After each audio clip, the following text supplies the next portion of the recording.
La possibilité se fait pas en fonction juste de la connaissance que nous avons, mais la possibilité se fait en fonction de la foi. Mon nom est Sandra Mouy Congolo. Je suis un enfant de Dieu. Je suis servante de l'Éternel, chantre de l'Éternel, pasteur, femme et mère. Je pense que c'est bon, hein? Alors, la prière. Vous savez, quand j'ai commencé à servir le Seigneur, c'était, j'avais l'impression que c'était easy parce que je m'accrochais à une seule chose, c'était le talent et le don que Dieu m'avait donné. Donc, je prenais beaucoup plus de temps à pouvoir perfectionner le talent, le don, et je donnais moins d'importance à la prière. À la prière, je pouvais prier, mais je donnais pas autant d'importance à la prière.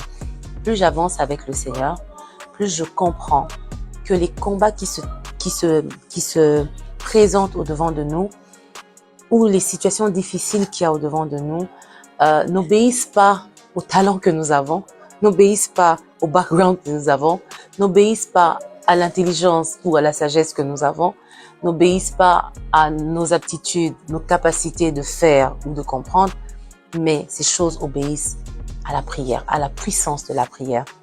Et c'est là que je comprends que les disciples, les apôtres, quand ils étaient avec Christ, ils ont demandé, ils ont dit, Seigneur, apprends-nous comment prier. Apprends-nous, pas comment pécher, pas comment aller à l'école. Ils ont dit, apprends-nous comment prier. Et là, il dit, vous prierez en ces termes, notre Père qui est aux cieux. Il leur a donné le modèle, comment il faut prier. Et plus j'avance, plus je comprends que la victoire, nous l'avons genoux à terre. Et la prière a pris toute la place dans ma vie. La prière a pris, quand je dis toute la place, alors toute la place.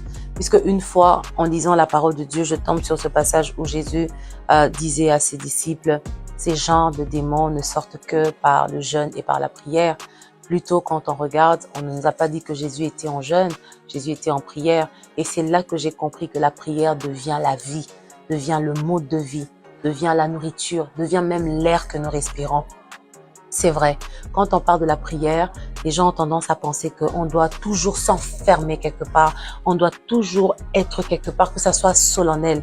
Mais plus j'avance avec le Seigneur, plus même mes soupirs, même quand je soupire, le Saint-Esprit me convainc que c'est ma manière de prier, de dire des mots à Dieu. Alors la prière a pris toute la place sur ce chemin où le Seigneur m'a placé pour le service, pour accomplir ce pourquoi il m'a appelé sur cette terre. Ah là là! Alors, dans mon parcours vers la distinction, comme je l'ai dit, la distinction, c'est vraiment le fait d'être mis à part, le fait d'être séparé, j'ai même envie de dire qualifié. Alors, pendant que je marchais avec le Seigneur, il y avait un verset que le Seigneur m'avait donné dans Matthieu 6:1 qui disait « Gardez-vous de pratiquer votre justice pour en être vu devant les hommes ».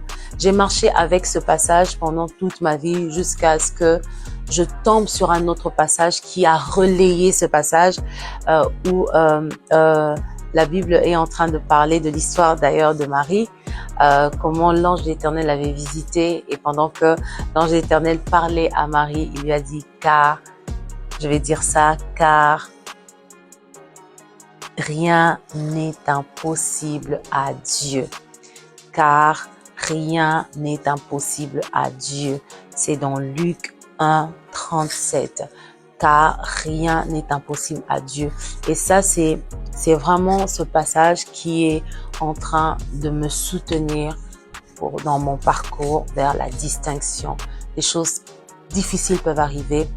Ceux qui semblent être même impossibles peuvent arriver. Mais quand je lis ce passage, je dis rien n'est impossible à Dieu.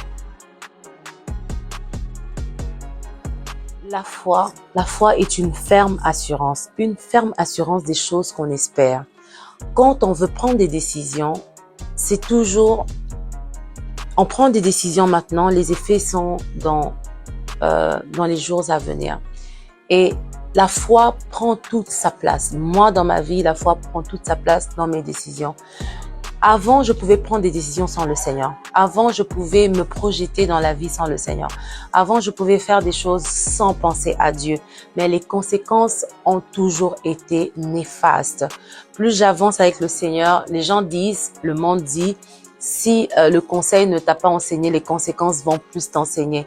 Et moi, je dis pourquoi je dois perdre mon temps pour que les conséquences viennent m'enseigner.